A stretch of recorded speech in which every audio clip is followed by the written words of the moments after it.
Hello everyone. रजत sir अभी आज एक आए। रजत सर एक्चुअली एक व्हाट्सएप ग्रुप से जुड़े हुए हैं, बड़े बड़े टीचरों के ग्रुप से जुड़े हुए हैं, मैं नहीं जुड़ा हूं। तो उन्होंने सवाल उस पे आते रहते हैं और हम आपस में डिस्कस करते रहते हैं। आज उन्होंने उस ग्रुप में आए हुए एक सवाल के बारे में डिस्कस किया और मुझे ये सवाल दिया जो आपके सामने है। शायद आपको अच्छे से ये सवाल दिख रहा होगा, ये तो आप स्क्रीनशॉट अभी ले लीजिए, मैं हट गया हूं। तो ये सवाल है और इस सवाल में सर ने कहा कि ये सर ऐसा सवाल है कि नॉर्मल मेथड से तो आप सोच ही नहीं सकते, you have to think out of the box, एकदम नया सोचना पड़ेगा। और देखते हैं कि आप कैसे कर सकते हैं, क्योंकि आप हमेशा फंडामेंटल से करने की कोशिश करते हैं, कहते हैं। तो क्या ये सवाल फंडामेंटल से सॉल्व किया जा सकता है? तो मैंने कहा कि चलो ट्राई मारते हैं यार सवाल को। पर इतना मजा आया मुझे क्योंकि उनका तरीका भी मैंने सुना, पर उनके तरीके में सुना, उनके तरीके को जो सोच थी वो तो ऑब्वियसली सपना नहीं आ सकता कि ऐसे सोचना है। लेकिन मैंने जो तरीके से किया, एकदम फंडामेंटल तरीके से किया। मैं आपको सवाल समझा देता हूं क्या है। एक ब्लॉक है, एक स्प्रिंग के की है और एक स्प्रिंग 2K की है। ये तो दीवार से बंधी हुई है, पर 2K की स्प्रिंग फ्री है और ये जो फ्री एंड है इसको कांस्टेंट स्पीड u से खींचा जा रहा है। और पूछा गया है कितने समय बाद ब्लॉक भी u स्पीड एक्वायर कर लेगा, ये सवाल पूछा गया है। ये कितने समय बाद ब्लॉक भी u स्पीड एक्वायर कर लेगा, ये सवाल पूछा गया है। तो मैंने कहा कि चलो भैया ट्राई करते हैं इस सवाल को। तो मैंने क्या किया, मैंने इस सवाल को ट्राई करने के लिए मैंने इस सवाल में यहां पर जब गया तो मैंने कहा किसी जनरल टाइम पर t पर एट t पर मैं फोटो बनाता हूं। तो t पर हमारा मैंने ये माना कि बीच वाला ब्लॉक जो है वो x खिंच गया है और x खिंच गया है और ये स्प्रिंग यहां पर ये ऐसे है, ये यहां पर ऐसे, ये तो कांस्टेंट स्पीड u से चल रहा है। तो ये x खिंच गया है। तो अब मैंने कहा कि इसका मतलब है ये x खिंच गया है, तो इस स्प्रिंग का इलोंगेशन हो गया होगा, इस स्प्रिंग का इलोंगेशन हो गया होगा ut माइनस x। इस स्प्रिंग का इलोंगेशन हो गया ut माइनस x और इस स्प्रिंग का इलोंगेशन हो गया x। इसका स्प्रिंग कांस्टेंट k है, इसका 2K है। इसका स्प्रिंग कांस्टेंट k है, इसका 2K है। तो इस पर FBD बनाया है तो न्यूटन्स लॉ लिख देते हैं यार। तो मैंने इसके ऊपर न्यूटन्स लॉ लिखने की कोशिश की, तो मैंने इसके ऊपर न्यूटन्स लॉ जो लिखा वो लिखा क्योंकि आदत में है। तो हमने kx का फोर्स पुल कर रहा है पीछे की तरफ, तो माइनस लगा दिया क्योंकि फोर्स पीछे की तरफ पुल कर रहा है। kx का फोर्स लिखा है, वो इलोंगेशन उसमें कितने का है, ut माइनस x का है, तो वो भी पुश कर रहा होगा पीछे की तरफ।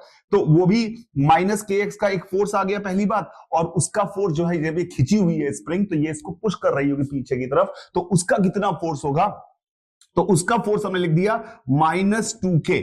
यहां पे नहीं, सॉरी, वो खिंची हुई है स्प्रिंग तो वो पुल कर रही होगी, सॉरी, तो वो पुल कर रही होगी, तो यहां पे प्लस लिख दिया, उसका फोर्स आगे की तरफ है। तो 2K times ut minus x, 2K time ut minus x, it is a net force on this block, it is a net force on this block, और it must be equal to m d2 x by dt2। हमने कहा ये हमारे पास equation आ गई। हमने कहा यही है, फिजिक्स तो इतनी ही है, न्यूटन्स लॉ इसके अलावा तो कुछ होता नहीं है। न्यूटन्स लॉ से नहीं होगा तो सवाल दुनिया में किसी से नहीं होगा, तो फंडामेंटल इक्वेशन तो मैंने यही लिख दी, इसके अलावा मुझे कुछ भी नहीं आता फिजिक्स के पॉइंट ऑफ व्यू से। अब बात है इस इक्वेशन को सॉल्व करने की, बात करते हैं। तो अब मैंने इसको थोड़ा सा लिखने की कोशिश की, तो अगर आप यहां पे देखें तो मैं इसको लिख सकता हूं इस इक्वेशन को -3kx plus 2k ut is equal to m d2x by dt2। I hope किसी को दिक्कत नहीं है इस इक्वेशन में, ये इक्वेशन में कोई दिक्कत नहीं है, ये हमने साफ साफ लिख दिया। -kx यहां आया, -2kx वहां आया, तो -3kx हो गया, plus 2k ut is mu, ये आ गया। तो अब मैंने इसको थोड़ा सा, अब मैं थोड़ा सा पेन बदल रहा हूं ताकि मैं आपको दिखा पाऊं कि मैं क्या लिख, ये इक्वेशन दिख रही है आपको, ये इक्वेशन दिख रही है। मैं नेक्स्ट पेज पे चला जाता हूं, ये इक्वेशन लेकर, तो हमारे पास काम हो जाएगा। तो मैंने क्या इक्वेशन थी, मैं फिर से लिख देता हूं, -3kx plus 2k ut is equal to m d2x by dt2। मैंने कहा ये इसके बराबर हो गया। बहुत ध्यान से देखिएगा, अब मैंने क्या किया, मैंने इससे -3k कॉमन ले लिया, तो मेरे पास आया x minus 2 ut by 3 is equal to m d2x by dt2। ये इक्वेशन आ गई हमारे पास, ये इक्वेशन आ गई। अब जैसे ही ये इक्वेशन मेरे पास आई, मैंने कहा इसको सॉल्व करना है यार। मैंने कहा इधर सेकंड डेरिवेटिव है, इधर x है, इधर ut है, तो मेरे दिमाग में, क्योंकि कैलकुलस हमेशा कहती है कि वेरिएबल चेंज करके चीजें काफी आसान हो जाती हैं। कई बार डिफरेंशियल इक्वेशन में मैंने जो पढ़ा था, क्योंकि वेरिएबल चेंज करने से काम चलता, मैंने कहा ये कचरा ही हमारे पास एक है, तो हमने कहा इसी का नया नाम लिख देते हैं, नया वेरिएबल। तो हमने यहां पर एक नया वेरिएबल डिफाइन किया। मैंने कहा x1 is equal to x minus 2ut/3। x1 की वैल्यू को मैंने x माइनस 2ut/3 लिख दिया। तो इससे हमारे पास आ गया dx1/dt, क्योंकि सब कुछ x1 में टर्म में लिखना है, is equal to dx/dt minus 2u/3 minus, और d2x पर दोबारा डिफरेंशिएट किया क्योंकि हमें d2 चाहिए था।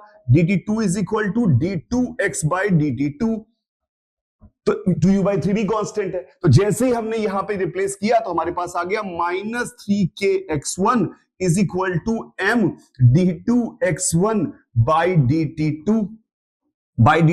तो मैंने कहा अरे ये तो हमारी जानी पहचानी सुंदर सी इक्वेशन हो गई, एसएचएम की इक्वेशन है यार, एसएचएम की इक्वेशन है। तो x1 का आंसर आ गया, तो x1 का आंसर आ गया, तो x1 का आंसर हमारे पास साफ सुथरा आ गया, a sin ओमेगा टी।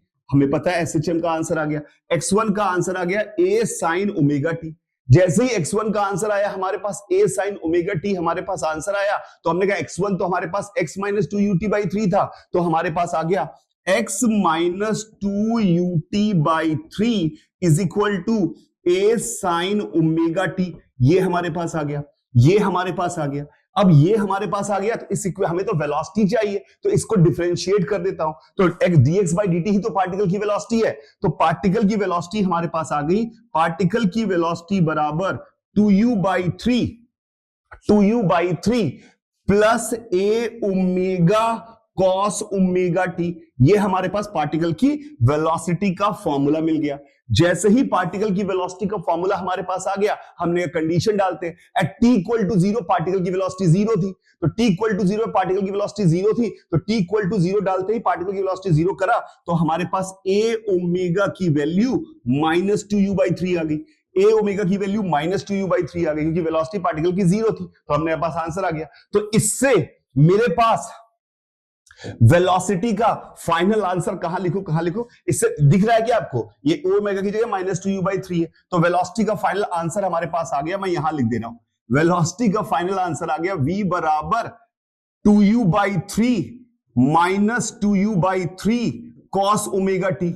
ये हमारे पास आ गया। अब वो बंदा बोल रहा है कि v की वैल्यू u कर दो, v की वैल्यू u के बराबर कर दो, तो v की वैल्यू u के बराबर की, तो हमारे पास आ गया कॉस ओमेगा टी बराबर -12।